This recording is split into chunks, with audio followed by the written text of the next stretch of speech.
Le jour de l'élection, le nouveau pape Léon XIV, Robert Prevost, a trouvé un message caché qui allait tout changer. En suivant les indices laissés par le pape François, des secrets millénaires cachés au Vatican commencent à émerger. Une conspiration visant à dissimuler la vérité sur notre existence dans l'univers menace d'être révélée. Préparez-vous pour un voyage de foi, de courage et de révélations cosmiques qui ébranleront vos croyances. Abonnez-vous à la chaîne, likez cette vidéo et dites-nous d'où vous regardez cette incroyable histoire. La fumée blanche s'élève au-dessus de la chapelle Sixtine. Des milliers de fidèles réunis sur la place Saint-Pierre attendent avec impatience, leur regard fixé sur la petite cheminée d'où émerge le signal traditionnel. Une nouvelle ère commence pour l'Église catholique. Sur le balcon, bientôt, le monde connaîtra l'homme choisi pour guider plus d'1 milliard de fidèles sur les chemins incertains de l'avenir. Mais ce que personne ne sait, ce que personne ne pourrait imaginer, c'est que dans les appartements, privés du Vatican, loin des regards curieux et des caméras insistantes, une découverte silencieuse et perturbante est sur le point de tout changer. Pendant que le monde attend, Robert Prevost, désormais pape Léon XIV, un homme de 69 ans, originaire des États-Unis, se retrouve seul pour la première fois depuis son élection. Ses mains, pas encore habituées au poids de l'anneau du pécheur, tremblent légèrement. Ce n'est pas seulement le poids de la responsabilité qui fait battre son cœur plus vite. C'est quelque chose de plus, quelque chose d'inattendu. L'anneau, symbole millénaire de la papauté, semble différent sous la lumière dorée qui pénètre par les fenêtres historiques. Prevost l'examine avec curiosité et remarque une petite saillie presque imperceptible. Ses doigts, guidés par une intuition inexplicable, pressent le bon endroit et l'impensable se produit. Une petite cavité se révèle, cachée depuis des siècles à l'intérieur du symbole papal lui-même. Qu'est-ce que cela pourrait bien être ? Murmure-t-il pour lui-même, tandis que ses yeux contemplent un minuscule fragment de parchemin, soigneusement plié et préservé à l'intérieur de l'anneau. Avec des doigts prudents, il déplie le fragile matériau. La calligraphie, petite, mais claire, est inimitable. Elle appartient à Jorge Bergoglio, le pape François, décédé il y a seulement 17 jours. La date en haut du parchemin confirme, 20 avril 2025, veille de sa mort. Un dernier message, un secret confié uniquement au successeur que François ne connaîtrait jamais. À mon successeur, choisi par le Saint-Esprit pour porter non seulement le fardeau visible de l'Église, mais aussi son secret le mieux gardé. Tout ce qui brille au Vatican n'est pas or, et toute vérité n'a pas été révélée. Suivez ce chemin uniquement si vous êtes prêt à tout remettre en question. La vérité attend dans l'ombre des archives secrètes du Vatican, section Galilée, manuscrit 1633X. L'avenir de la foi dépend du courage d'affronter notre passé. Que Dieu éclaire votre décision. Robert Prevost sent le poids de ces mots comme s'ils étaient physiques, pressant ses épaules déjà courbées par la responsabilité nouvellement acquise. Pourquoi François choisirait-il cette méthode, secrète, ce moment crucial, pour révéler quelque chose d'apparemment si sombre? Qu'est-ce qui pourrait être si important, si dangereux, qu'il faudrait le transmettre de cette manière? Les sons lointains de la foule en liesse sur la place Saint-Pierre créent un contraste surréaliste avec le lourd silence de l'appartement. Dans quelques minutes, il devra apparaître au balcon pour sa première bénédiction apostolique. Le monde attend des mots d'espoir, des gestes de continuité, mais au fond de son cœur, une tempête se prépare. Tandis qu'il se prépare à revêtir les ornements pontificaux, aidé par des assistants silencieux et respectueux, son esprit travaille sans relâche. Des souvenirs de conversations avec François. Au fil des ans, des fragments de commentaires énigmatiques qui à l'époque semblaient n'être que les réflexions philosophiques d'un homme sage, commencent maintenant à former un schéma inquiétant. « Sainteté, tout va bien ?» demande son secrétaire particulier, remarquant la pâleur et le regard lointain du nouveau pontife. « Oui, juste, absorbant la magnitude de ce moment, » répond-il, cachant le parchemin dans la manche de sa soutane. Au balcon de la basilique. Saint-Pierre, sous le regard de millions de personnes à travers les objectifs des caméras mondiales, le pape Léon XIV lève les mains en bénédiction. Ses mots sont chaleureux, sa présence magnétique. Nul ne pourrait soupçonner le tourbillon en son fort intérieur, la question qui résonne sans cesse. Qu'a voulu dire François? Quel est ce secret qui peut ébranler les fondements de la foi? Urbi et orbi, à la ville et au monde, il proclame la bénédiction, traditionnelle. Mais ces mots portent un sous-texte que lui seul comprend. Il y a plus de vérité à révéler, d'horizons à explorer, de révélations qui attendent au-delà des limites du connu. La nuit tombe sur Rome, et pendant que le monde continue de célébrer, le pape affronte sa première décision cruciale. Ignorer le message et maintenir la stabilité de l'Église, ou suivre le chemin indiqué par son prédécesseur, et se risquer dans l'inconnu. Les archives secrètes du Vatican, dépôt de 2 millénaires d'histoire, abritent parmi leurs étagères des millions de documents. Certains n'ont jamais été vus par des yeux modernes. D'autres, comme le mystérieux manuscrit 1633-X, semblent avoir été délibérément cachés, même à l'intérieur de ce sanctuaire du savoir. Le lendemain matin, avant même que le soleil levant ne touche les coupoles de Rome, le pape Léon XIV marche dans les couloirs silencieux du Vatican. Il a renvoyé sa sécurité, prétextant la nécessité d'une prière solitaire, un privilège que même le pontife n'exerce pas habituellement. Mais aujourd'hui n'est pas un jour ordinaire. La clé des archives pèse dans sa main comme du plomb. L'accès illimité est l'un des rares privilèges absolus de la charge qu'il occupe désormais. Personne ne remettra en question sa présence, personne n'osera interroger ses intentions. Les lumières s'allument automatiquement à mesure qu'il avance dans les couloirs interminables d'étagères. Section Galilée, un nom qui porte à lui seul le poids de l'histoire mouvementée entre science et foi. Galileo Galilei, l'astronome, qui osa défier la vision géocentrique de l'univers et en paya le prix. Ses doigts parcourent les étiquettes jaunies jusqu'à trouver ce qu'il cherche. Manuscrit 1633-X. Une désignation cryptique pour un volume qui, étonnamment, ne ressemble en rien aux documents anciens qui l'entourent. C'est un dossier moderne, scellé avec le blason papal, le blason de François. Le cœur de Léon XIV s'accélère. Ce n'est pas un document médiéval, mais quelque chose compilé par son prédécesseur immédiat. Avec des mains tremblantes, il brise le sceau et ouvre le dossier. La première page ne contient qu'une citation. « La vérité vous rendra libre. » Jean 8,32 suivi d'une note manuscrite de François. Mais d'abord, elle peut causer une grande douleur. Sois préparé, mon frère. Les pages suivantes révèlent des documents numérisés de diverses époques, des parchemins médiévaux aux rapports scientifiques modernes, des photos de télescopes anciens cachés dans des monastères isolés, de la correspondance entre papes antérieurs et astronomes au fil des siècles, et, plus perturbant, des rapports confidentiels d'observatoires modernes financés secrètement par le Vatican. La révélation prend forme progressivement. Des preuves méticuleusement compilées suggérant que depuis des décennies, peut-être des siècles, le Saint-Siège possède des connaissances sur l'existence d'autres civilisations au-delà des étoiles. Des connaissances gardées, supprimées, cachées aux fidèles et au monde. « Ça ne peut pas être vrai », murmure Léon XIV. Mais la preuve devant ses yeux est irréfutable. Le dernier document du dossier est une lettre personnelle de François, écrite de la main tremblante de ses derniers jours. « Mon successeur, qui que tu sois, pardonne-moi ce fardeau. Pendant mon pontificat, les preuves sont devenues trop fortes pour être ignorées. Nos observations astronomiques ont confirmé ce que beaucoup de mes prédécesseurs soupçonnaient, mais craignaient d'affronter. Nous ne sommes pas seuls dans la création divine. La grande question est maintenant, comment cette vérité s'aligne-t-elle avec notre théologie? Comment pouvons-nous réconcilier la parole de Dieu avec cette nouvelle réalité cosmique? J'ai prié pour être guidé, mais j'ai compris que cette décision ne devait pas m'incomber seul. Le temps de révéler est venu, mais le moment exact est la méthode. Ce sera votre croix à porter. Que le Saint-Esprit vous guide là où mon courage a flanché. Le poids de ces mots oblige le pape à s'appuyer sur les étagères. L'implication est claire. François avait décidé que l'Église ne pouvait plus cacher cette connaissance, mais il est mort avant d'avoir pu agir. Maintenant, Léon XIV est confronté à un choix impossible. Révéler ce secret pourrait transformer à jamais la compréhension humaine du cosmos et de la création divine.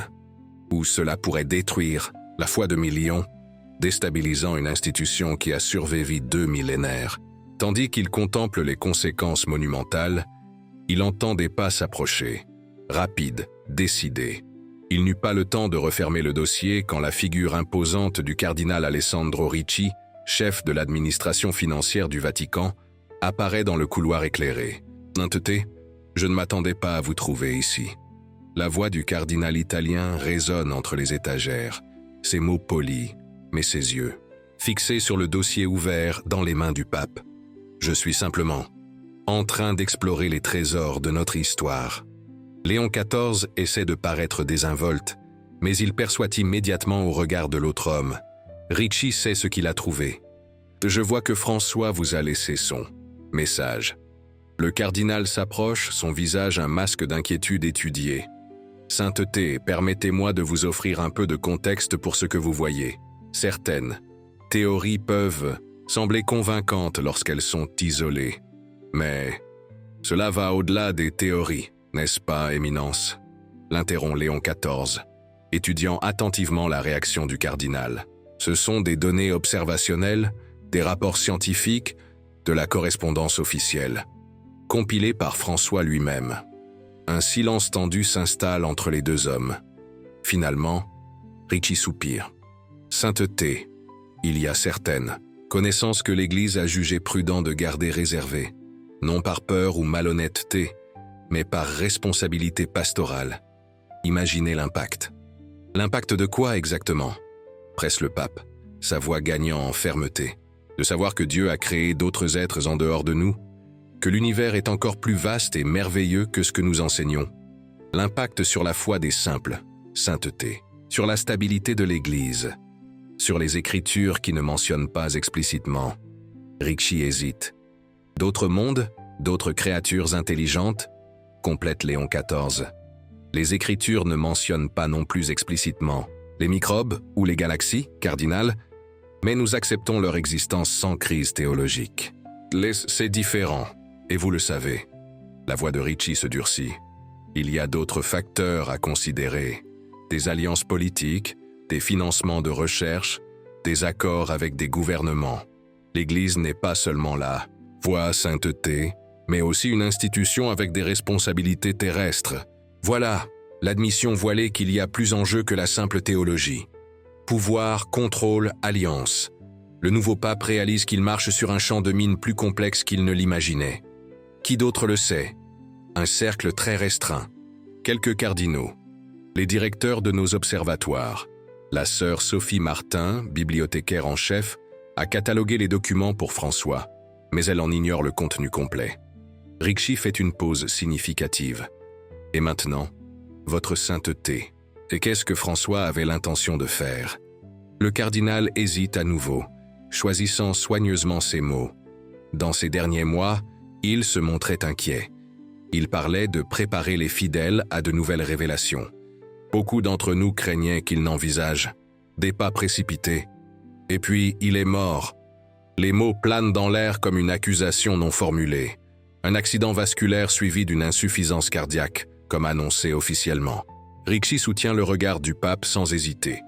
Sainteté, je ne suis pas ici pour dicter vos actions, seulement pour offrir une perspective. Des générations de chefs de l'Église ont préservé cette connaissance pour une raison.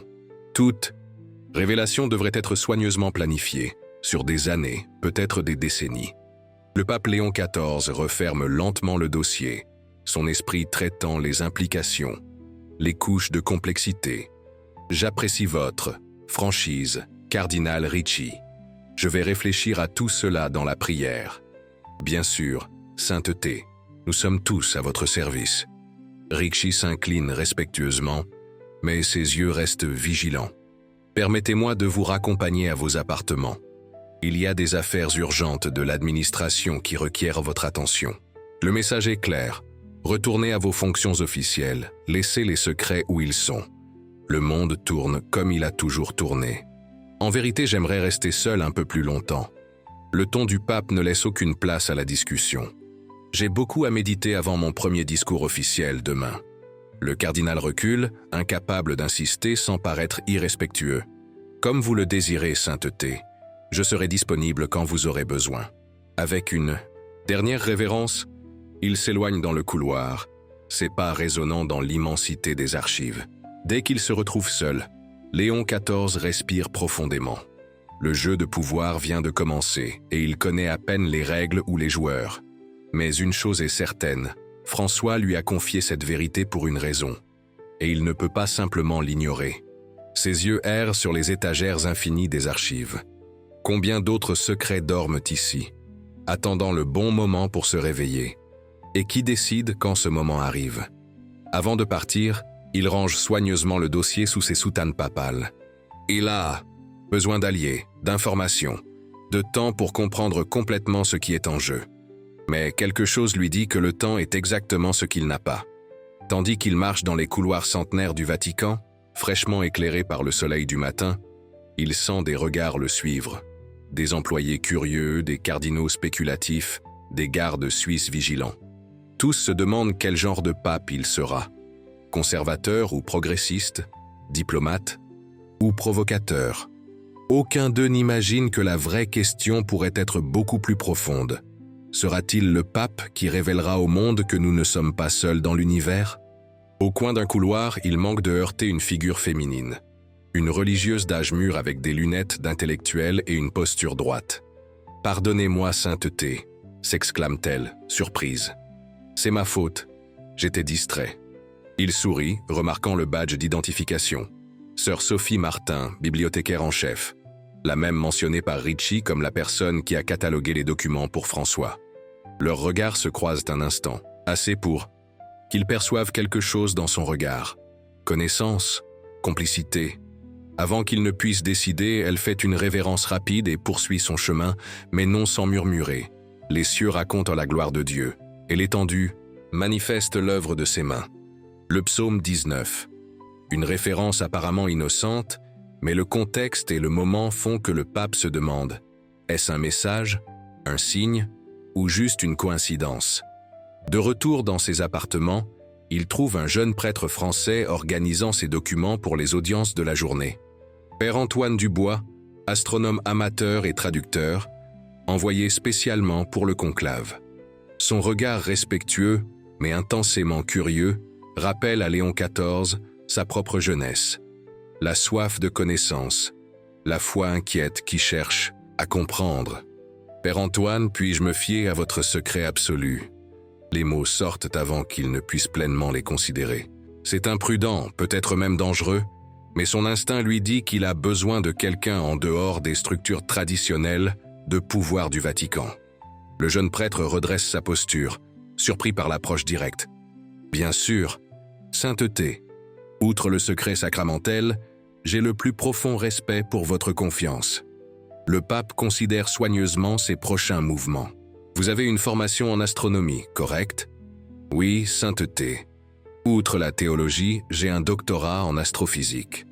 Ma thèse portait sur la réconciliation entre les découvertes astronomiques modernes et la cosmologie théologique.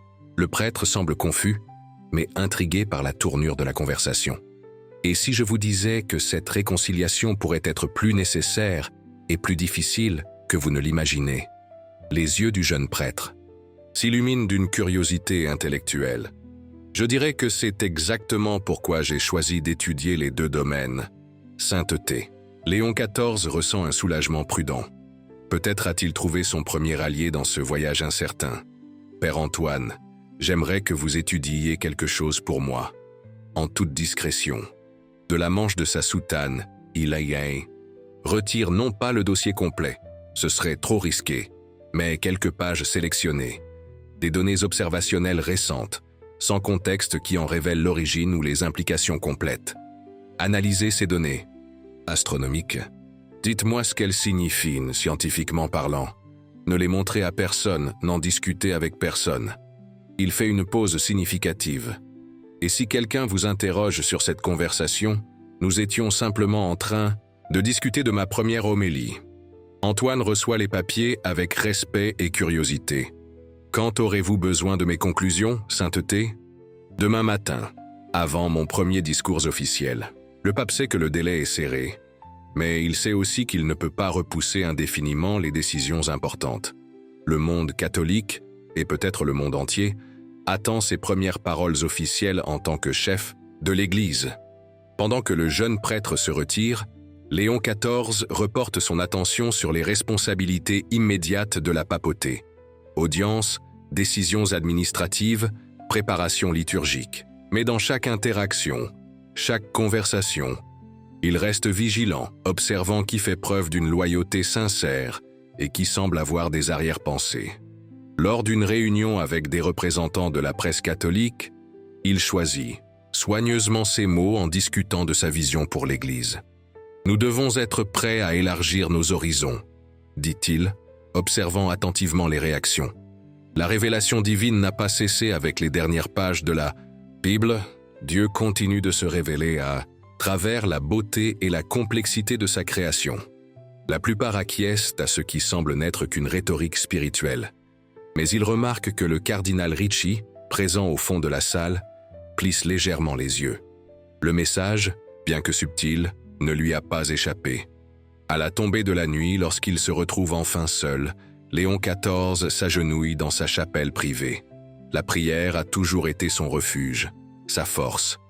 Mais cette nuit, les mots viennent avec difficulté. « Seigneur », murmure-t-il dans la pénombre éclairée seulement par des bougies votives, « guide-moi sur ce chemin incertain. Si c'est ta volonté que ces vérités voient le jour, donne-moi la force d'être ton instrument. Si je dois procéder avec prudence, montre-moi le chemin. » Le silence qui suit semble plus lourd que jamais. Pendant un instant fugace, il ressent une solitude écrasante, le poids d'une décision qui affectera d'innombrables vies, une responsabilité qu'aucun homme ne devrait porter seul. Puis, comme un murmure, il se souvient des paroles du Christ aux apôtres. « J'ai encore beaucoup de choses à vous dire, mais vous ne pouvez pas les porter maintenant. » Jean 16, 12. Les implications du passage le frappent avec une force nouvelle. Le Christ lui-même a reconnu que certaines vérités ne pouvaient être révélées que lorsque l'humanité serait prête à les recevoir.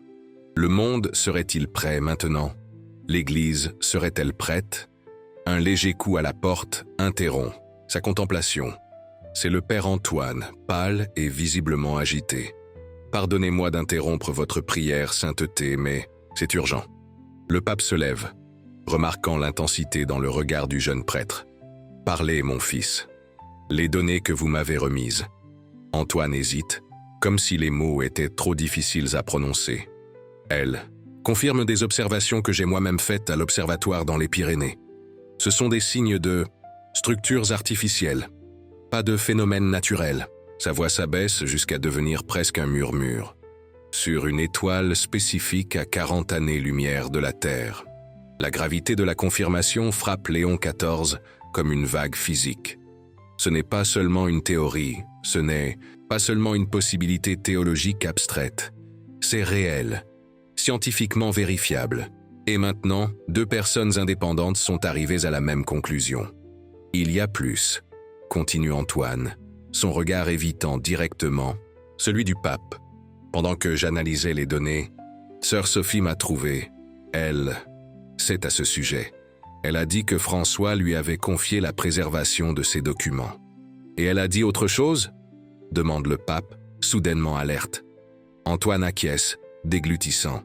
Elle a dit qu'elle devait vous parler d'urgence, qu'il y a une prophétie, une ancienne prédiction préservée par un ordre monastique en Provence. Mon ordre. Il regarde finalement le pape droit dans les yeux. Une prophétie qui dit « Quand le pasteur viendra du Nouveau Monde, les étoiles révéleront leurs secrets. » Le silence qui suit est presque tangible, comme si le temps lui-même suspendait sa marche pour permettre l'absorption de la magnitude de ces mots. Le cardinal Ricci la cherche, ajoute rapidement Antoine. Il a mobilisé la garde suisse pour protéger certains secteurs du Vatican. Elle est cachée dans l'ancien passage derrière la chapelle Pauline. Léon XIV sent la tension monter, le temps se rétrécir. Menez-moi à elle, maintenant.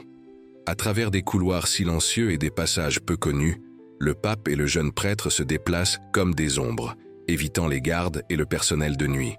Antoine semble connaître étonnamment bien les passages secrets du Vatican pour quelqu'un d'aussi récemment arrivé. « J'ai étudié l'architecture du Vatican comme un hobby », explique-t-il, remarquant le regard interrogateur du pape. Les anciens plans, les journaux de constructeurs, Les couches d'histoire de ce lieu m'ont toujours fasciné. Finalement, ils arrivent à un panneau apparemment solide derrière, un confessionnal rarement utilisé sur le côté de la chapelle Pauline. Avec des mouvements précis, Antoine presse des points spécifiques dans la sculpture complexe du bois et le panneau s'écarte en silence, révélant un passage étroit. Par ici, sainteté.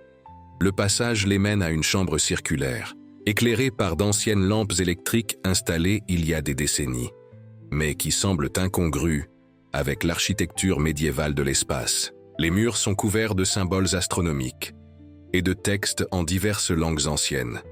Au centre, un ancien télescope, magnifiquement préservé, pointe vers une ouverture dans le plafond qui permet de visualiser un petit segment du ciel, nocturne. Sœur Sophie attend là, entourée de documents méthodiquement éparpillés sur le sol de pierre. En voyant le pape, elle s'agenouille rapidement. « Relevez-vous, sœur, » dit-il gentiment. « Je crois qu'il y a peu de temps pour les formalités. » Elle se relève, ses yeux révélant un mélange de peur et de détermination. « Sainteté, pardonnez-moi pour cette approche irrégulière, mais je crains que nous ne soyons en grave danger. » Le cardinal Ricci n'est pas seulement un administrateur zélé. Il dirige une faction au sein de l'Église dédiée à supprimer cette connaissance à tout prix. « Pourquoi ?» demande le pape. « Qu'est-ce qu'ils craignent tant ? Ce n'est pas seulement la peur, sainteté, c'est le pouvoir. » Sophie s'approche du télescope, l'ajustant légèrement. Cet observatoire secret a été construit pendant la Renaissance. Pendant des siècles, l'Église a maintenu des astronomes observant les cieux en secret, même tout en résistant publiquement aux théories héliocentriques et à d'autres découvertes. « La connaissance est le pouvoir », murmure Antoine, comprenant « Exactement ». Sophie pointe des documents spécifiques. Ce sont des registres de communication avec des gouvernements, des agences spatiales, des scientifiques éminents.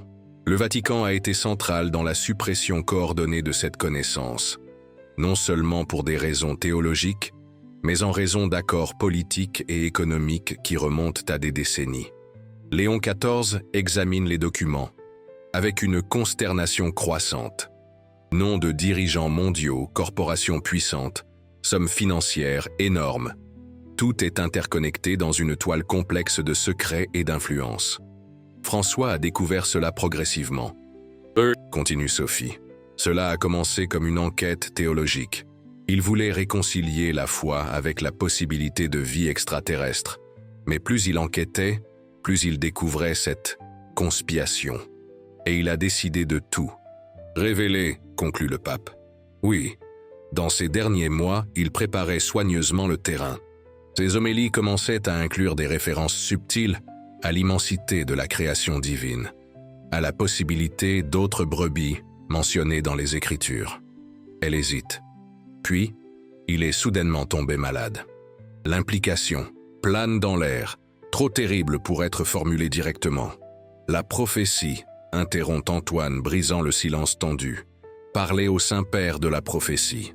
Sophie acquiesce, se tournant vers un manuscrit particulièrement ancien. Cette prédiction fut enregistrée au XVIe siècle par un moine bénédictin qui était aussi astronome. Elle fut préservée secrètement par des ordres contemplatifs dans le Nouveau Monde, principalement en Provence, où le père Antoine fut initié à ces mystères. Elle lit les mots anciens. Quand le pasteur viendra du Nouveau Monde, les étoiles révéleront leurs secrets.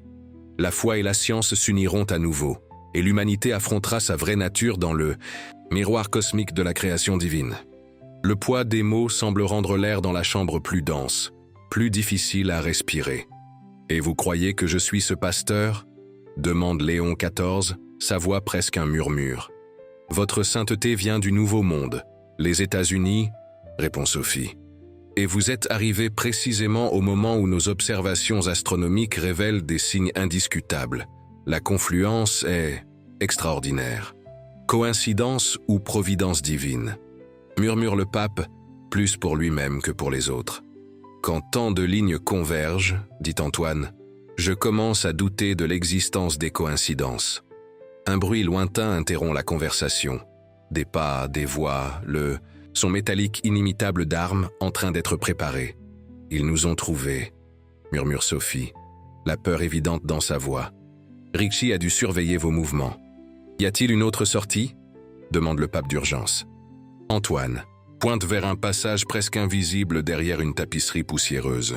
Cela mène au jardin. Nous pouvons nous disperser là. Allez-y, ordonne Léon XIV. Je les affronterai. Sainteté, non, proteste Sophie. S'ils réalisent à quel point vous en savez déjà. Je suis le pape, l'interrompt-il avec une fermeté surprenante. Même Ricci n'oserait pas agir directement contre moi. Vous deux êtes plus vulnérables. Vous devez vous préserver pour que la vérité survive, quoi qu'il m'arrive. Les pas s'approchent. Il n'y a pas de temps pour les arguments. Emportez les documents essentiels, instruit le pape à Sophie. Antoine, protégez-la. Nous nous retrouverons demain avant mon homélie, si Dieu le veut. Avec une hésitation douloureuse, les deux obéissent, disparaissant par le passage secret tandis que Léon XIV se positionne dignement au centre de la chambre, attendant ses visiteurs. Le panneau s'ouvre violemment et des gardes suisses armés envahissent l'espace, suivis par la figure imposante du cardinal Ricci. « Sainteté !» s'exclame le cardinal simulant surprise et inquiétude. « Grâce à Dieu, nous vous avons trouvé. Nous craignons pour votre sécurité. Nul besoin de théâtre, Éminence. » Le ton du pape est calme, mais tranchant. « Je suis parfaitement en sécurité, comme vous pouvez le constater. Simplement, explorant notre histoire. » Les yeux de Ricci balayent rapidement la chambre, remarquant des signes de la présence récente d'autres personnes, des documents retirés. Cette zone est restreinte, Sainteté. Il y a des risques structurels. Permettez-nous de vous escorter, de retour à vos appartements. Curieux, répond Léon XIV, sa voix gagnant en assurance. Un pape restreint dans sa propre maison. Qui exactement établit ces restrictions, cardinal? Un silence tendu s'installe. Les gardes semblent mal à l'aise, incertains de la marche à suivre face à cette tension entre autorités. Sainteté, Ricci baisse la voix, s'approchant. Il y a des sujets délicats en jeu, des accords, des alliances, des engagements pris au fil des décennies. La stabilité de l'Église. L'Église a survécu aux persécutions, aux schismes, aux guerres et aux scandales, interrompt le pape. Elle survivra à la vérité, cardinal. Ce qui m'inquiète, c'est si elle survivra à votre absence. Le regard de Ricci se durcit. Vous êtes manipulé, Sainteté. La bibliothécaire, le jeune prêtre, ils ne comprennent pas les ramifications complètes, les fonds de recherche que nous perdrions, les accords diplomatiques qui seraient compromis. Et votre position, votre pouvoir, il serait aussi compromis, je suppose. Ricci recule comme s'il avait été physiquement frappé. Pendant un instant, son masque d'inquiétude glisse, révélant quelque chose de plus froid et calculé. C'est une situation extraordinaire, Sainteté. Cela requerra des conseillers extraordinaires. Je suggère fortement une réunion d'urgence avec certains cardinaux qui sont familiers avec ces sujets. La menace voilée est claire. Contrôle institutionnel, limitation des mouvements et décisions du pape par un comité de conseillers. Une tentative de neutraliser son autorité sans le scandale d'une confrontation directe. En effet, cardinal, une réunion est précisément ce dont nous avons besoin. Léon XIV sourit sereinement. Je convoquerai le collège des cardinaux au complet pour demain après ma première homélie publique. Tous les cardinaux, pas seulement vos associés, sélectionnés. L'expression de Ricci ne peut cacher son alarme. Ce serait précipité, Sainteté. Il y a des protocoles, des préparations. Les protocoles servent l'Église, cardinal, pas l'inverse. Maintenant, si vous le permettez, je dois préparer mon discours. Avec une dignité inébranlable, le pape se dirige vers la sortie, passant devant les gardes qui reculent instinctivement, permettant son passage. Sur le seuil, il se retourne une dernière fois. Priez pour être guidé cette nuit, Éminence. Nous en aurons tous besoin dans les jours à venir. Tandis qu'il marche dans les couloirs de retour vers ses appartements, escorté à distance par les gardes suisses visiblement mal à l'aise, Léon XIV ressent une clarté croissante. Les pièces commencent à s'assembler, les allusions énigmatiques de François au fil des ans, sa détermination croissante dans ces derniers mois, sa mort soudaine et opportune. Dans ses appartements, il s'agenouille à nouveau pour prier, mais cette fois avec un but renouvelé. La décision est prise. Demain, Dans sa première homélie officielle en tant que pape, il commencera le processus de préparation des fidèles à une révélation qui transformera non seulement l'Église, mais potentiellement toute l'humanité. L'écho, heure de la nuit, passe lentement. Il écrit et réécrit son discours, pesant chaque mot, chaque implication. Il ne peut pas tout révéler d'un coup, ce serait imprudent, peut-être même dangereux. Mais il peut planter les graines, commencer à préparer le terrain pour ce qui viendra. Lorsque le soleil commence enfin à se lever sur la ville éternelle, le pape Léon XIV finalise son texte. Il n'est pas certain que Sophie et Antoine aient réussi à s'échapper, s'ils seront présents pour le soutenir. Mais indépendamment de cela, il sait qu'il ne peut pas reculer maintenant. Il revêt les ornements pontificaux, chaque couche chargée d'un sens symbolique accumulé au fil des siècles. Le poids des vêtements reflète le poids de la responsabilité qu'il porte, non seulement en tant que chef d'une institution millénaire, mais en tant qu'héros potentiel d'une nouvelle ère dans la compréhension humaine. La basilique Saint-Pierre est bondée. Fidèles du monde entier, dignitaires, clercs, journalistes, tous attendent les premières paroles officielles du nouveau pape. Les caméras transmettent en direct à des milliards de téléspectateurs mondiaux. Jamais auparavant, une audience aussi vaste n'avait été simultanément concentrée sur un seul moment, un seul messager. Sur les premiers bancs, le cardinal Ricci observe avec une intensité calculatrice, entouré d'alliés stratégiquement positionnés. Discrètement, Léon XIV cherche, dans la foule, tout signe de Sophie ou Antoine. Il ne les voit pas, mais il a confiance qu'ils sont en sécurité, préparant la prochaine étape de ce voyage extraordinaire. Lorsqu'il monte finalement à la chaire, un silence révérencieux tombe. Sur la basilique, frères et sœurs en Christ, fils et filles de Dieu, commence-t-il, sa voix étonnamment forte et claire. Nous vivons une époque de merveilles et de défis sans précédent. L'humanité étend sa portée vers les étoiles, perce les secrets de l'atome, cartographie le code même de la vie. Et dans chaque découverte, dans chaque frontière franchie, nous trouvons non pas la fin de la foi, mais une invitation à l'approfondir. Ces paroles s'écoulent avec une confiance croissante tandis qu'il observe les réactions, l'assentiment de certains, le malaise d'autres. Dans les premières pages de la Genèse, nous lisons que Dieu a créé les cieux et la terre. Mais que sont réellement ces cieux qu'il a créés? Pendant des siècles, nous avons imaginé une voûte au-dessus de nos têtes. Aujourd'hui, nous savons que ce sont des milliards de galaxies, chacune avec des milliards d'étoiles, beaucoup avec des planètes en orbite, dans un cosmos d'une immensité presque incompréhensible. Il fait une pause stratégique, observant le cardinal Ricci qui reste impassible, mais visiblement tendu. Ce serait présomptueux, non, ce serait arrogant, de supposer qu'au milieu de toute cette immensité, Dieu a choisi de créer la vie intelligente uniquement sur notre petite planète. Les Écritures nous disent que Dieu a créé l'homme à son image et ressemblance. Mais ces mêmes Écritures limiteraient-elles la créativité divine à une seule expression de cette image? Un murmure parcourt la congrégation. Ce ne sont pas des mots vides ou des abstractions théologiques sûres. C'est un défi direct aux suppositions fondamentales. Le Christ nous a dit « Dans la maison de mon Père, il y a beaucoup de demeures ». Jean 14,2. Pendant des siècles, nous avons interprété ce passage comme une promesse de paradis pour les fidèles. Mais si c'était aussi un indice sur la véritable immensité de la création? Le murmure s'amplifie.